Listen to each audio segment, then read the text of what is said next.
All right, so I have this chart in front of me and I'm just exploring the first house. There's going to be, as you can see, 12 houses and they do go counterclockwise. And this person is an Aquarius rising.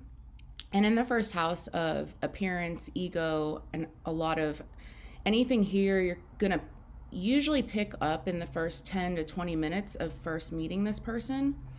So let's say we go to this part of the chart. This is the private part of the chart. So if there's anything going on here, it's the most private sector of a person's chart.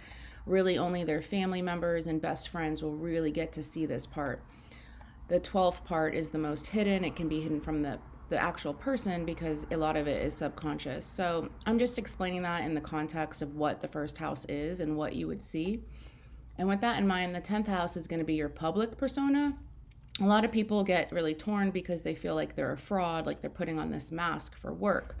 But once they discover that it's actually in the context of all of the planets and any asteroids and something like this here and the zodiac here, it all makes sense for them and they can integrate that part of their ego into their public persona.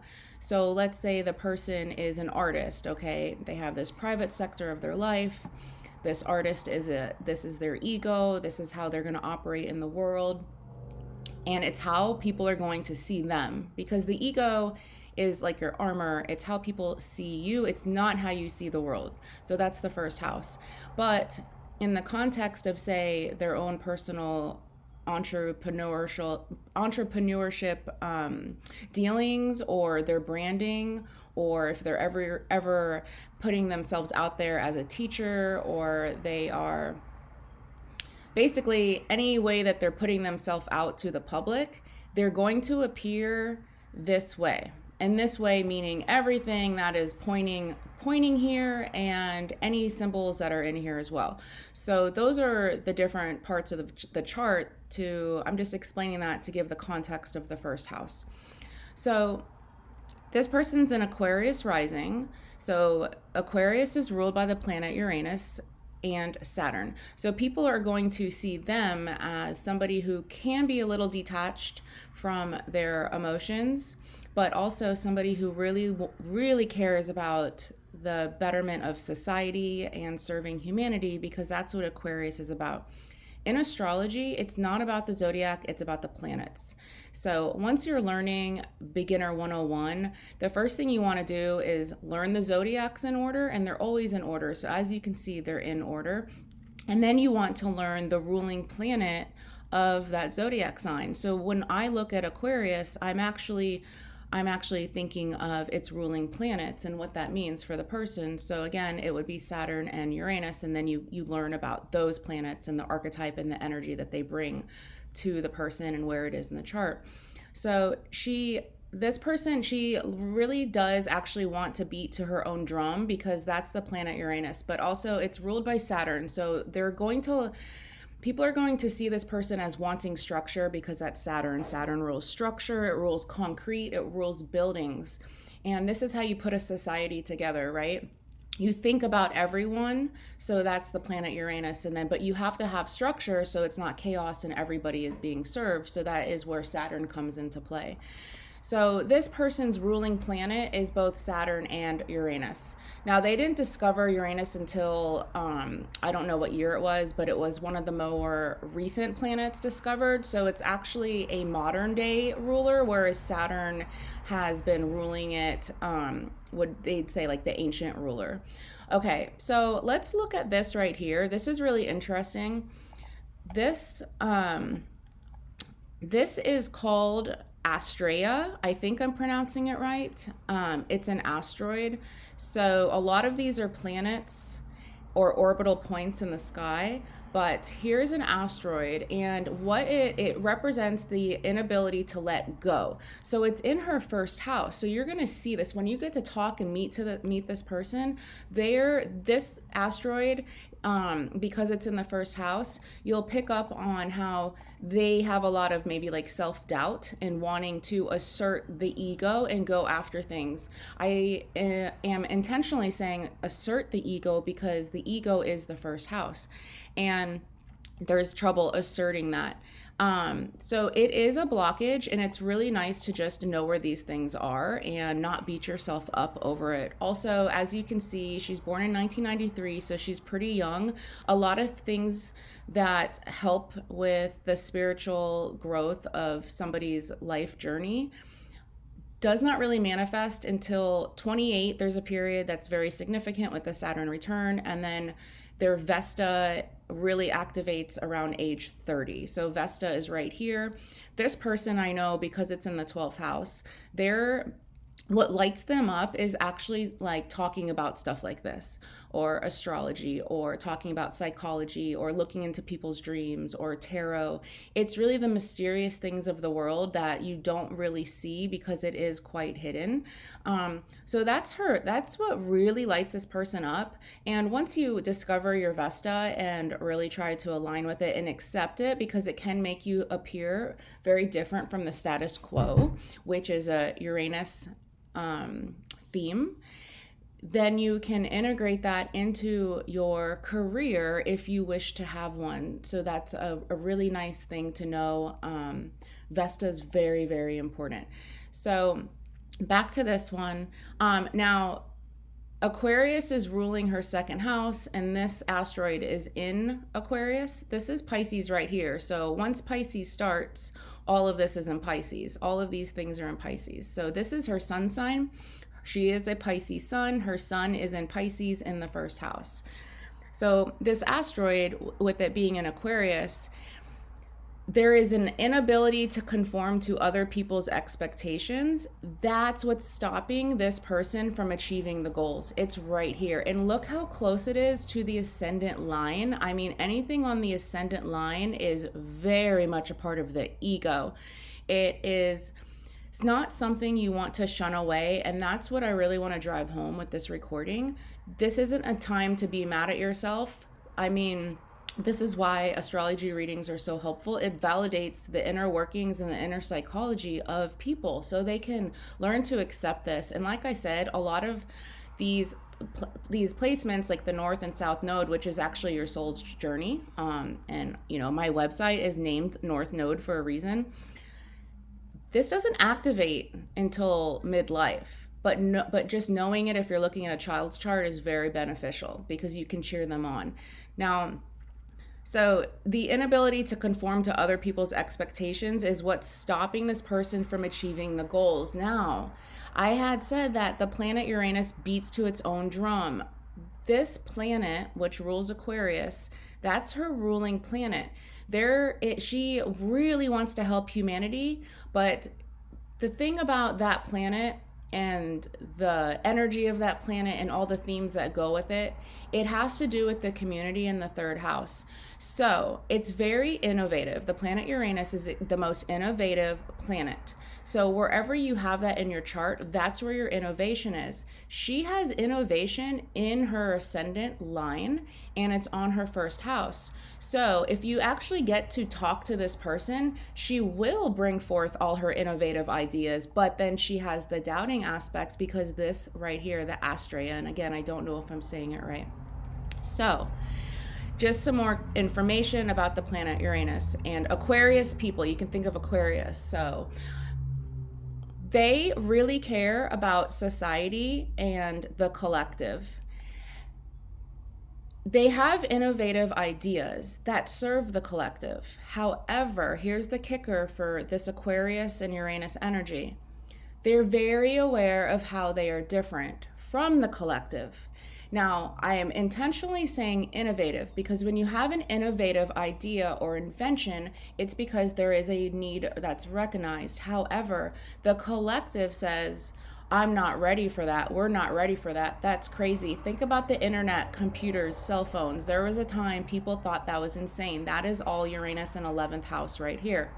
So the person is not comfortable with this, and they see that if I bring my ideas forth, my idea is rejected, therefore I'm rejected. So that is why there is a little bit of detachment from feelings as well. But if this person can just lean into understanding that rejection will come to the ideas, that people will accept it 10, 20 years down the road. They can understand the energy of Aquarius, again, which is connected to Uranus, which is what I'm really focusing on, because astrology is about the planets, not the zodiac. So, right, you have this innovative idea, you bring it to the collective, and the people don't understand it because it is innovative. So once you understand innovation is like a key word for Aquarius and Uranus, then you understand, okay, they're just not ready for it, but I'm going to assert this in there. I'm going to interject it into the collective because I care about the collective, and that's how Aquarius and Uranus energy is. Now, here's my really big point. You will be seen different because of your innovative ideas. And that's just the way it is. That's the way this energy plays out. Okay, a really good example is Tesla. He created free electricity, and people were like, what are you talking about? But that's for another video. So I just wanted to go over that asteroid. Everybody's going to have it, so you can see where you have it. For this person, it's blocking the ego and how she performs in life. Now, in astrology, we have all of this in the houses. Now, the really important parts when we're looking at these charts is what is aspecting it. So that's what you'll see, all these lines. So Chiron's really important in a chart. It's kind of like the wounded healer. So it will show up what your core wound is, but it's a core wound that can never heal 100%. What you do with the core wound, which is normally picked up in childhood, is you integrate it into your psyche and personality, and then now you're aware of other people who have the same Chiron and the same wound, and now you have a gift to heal others. So hers is actually in Leo, in the 7th house. So the core wound is going to have to do with, for this person, an expression of creativity and from the heart, because the heart is ruled by Leo, and it's in the 7th house. So it's going to impact relationships and also business transactions, because this is all 7th house themes, but I'm not going to stay too much on it. So it is opposing directly this asteroid. So what happens is when you have something opposing, sometimes the energies are very, very conflicting. It's like it's making it harder to integrate the core wound and a lot of the insecurity into it. So that's one thing. I'm just going to look at some more here.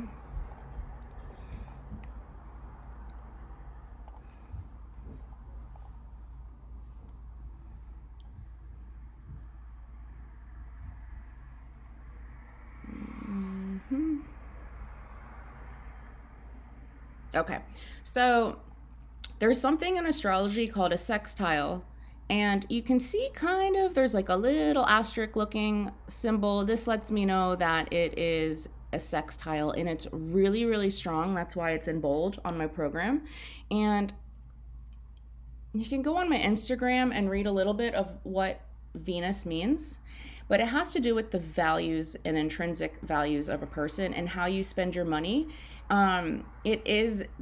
This is all, the first 3 houses is really about early childhood and the ego and how it manifests. So this is where you develop a lot of your egos. I can look at someone's chart and kind of see what kind of upbringing they had by the 1st, 2nd, and 3rd houses.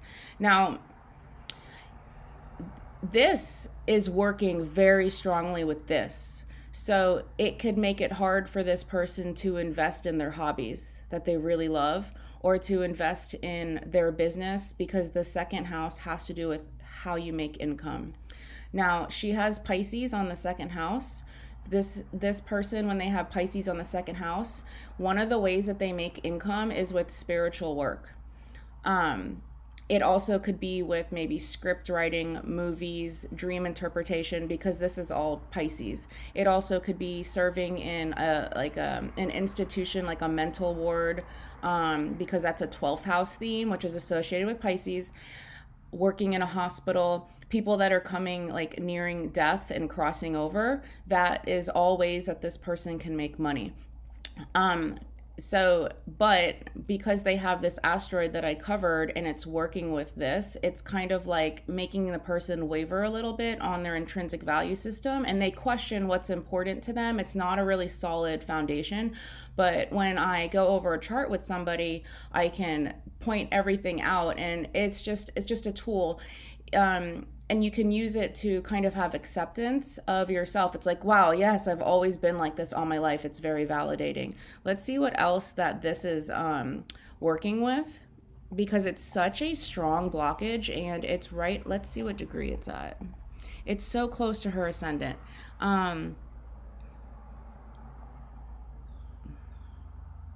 Okay.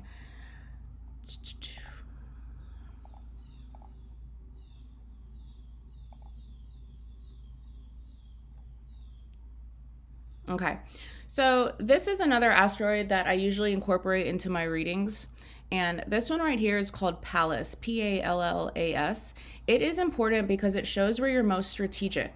So it's like your creativity, but in a strategic way. So everybody's born, when you're born, Pallas is in the sky, this asteroid's in the sky, and the moment you're born will dictate and show where this is shown. So it's in the person's first house. So what this means is, and I'm just reading my notes, is that your public life will ideally reflect your artistic and or spiritual nature. However, early in life, you may feel confused and lost over your life direction.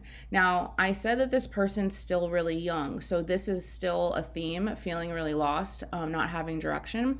And they'll think for many, they just mull over what they should do with their career. They just mull over it. They cannot and they just worry about it. The fact that it's sitting with Saturn is not helpful. Like, this is a big theme that this person is probably not going to really get comfortable in going in their direction closer to 40, and there's absolutely nothing wrong with that. So my notes say the key will be whichever profession enables them to feel of most service to humanity, because it's in Aquarius. So that's how the chart works.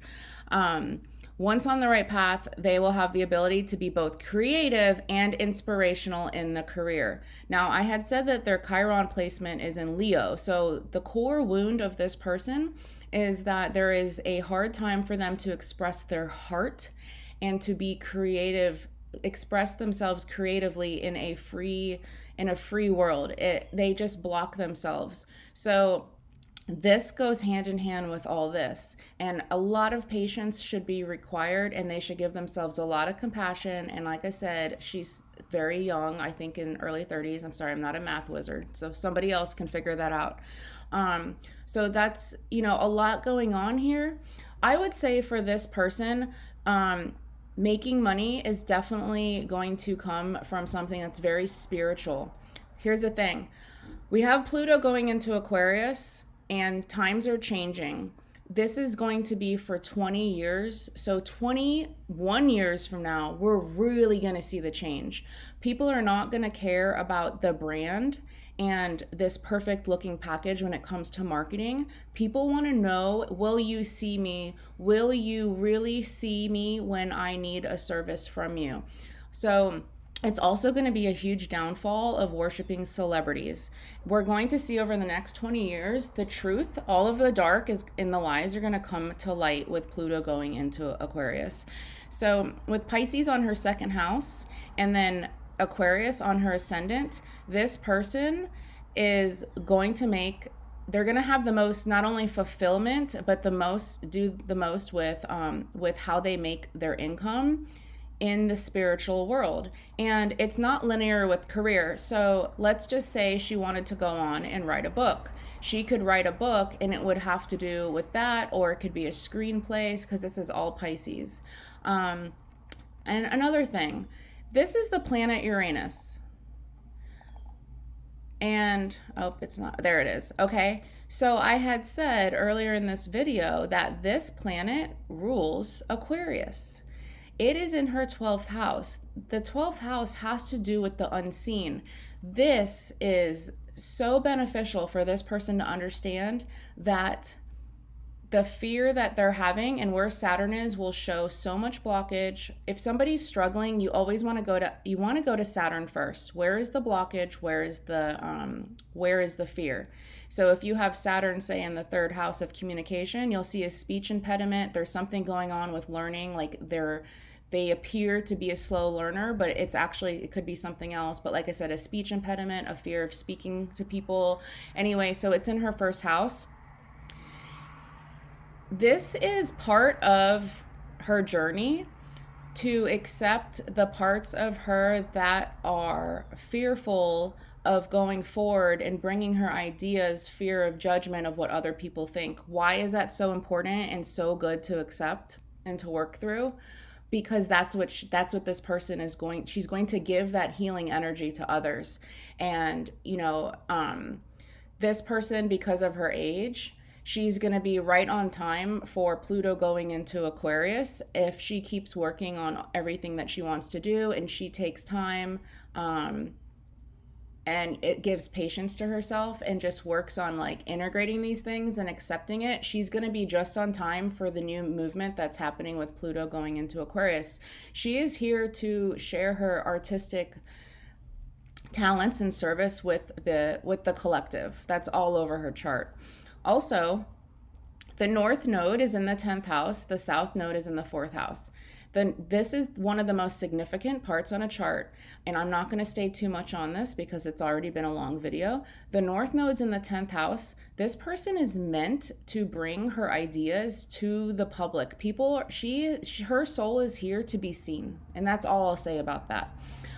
So that is just amazing. And at the end of the day, you want to give yourself patience because she has an awareness that all this is going on. It's just now being explained in the context of asteroids and the planetary arrangement of, what was going on when she was born and how it impacted her. So it's all a beautiful thing that I see.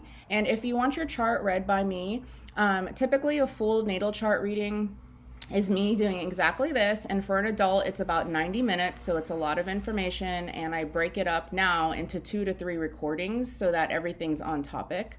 And if you want to do a partial chart, maybe it's just like a blockage thing or something like that, just contact me at northnode.blog. And everybody have a great day.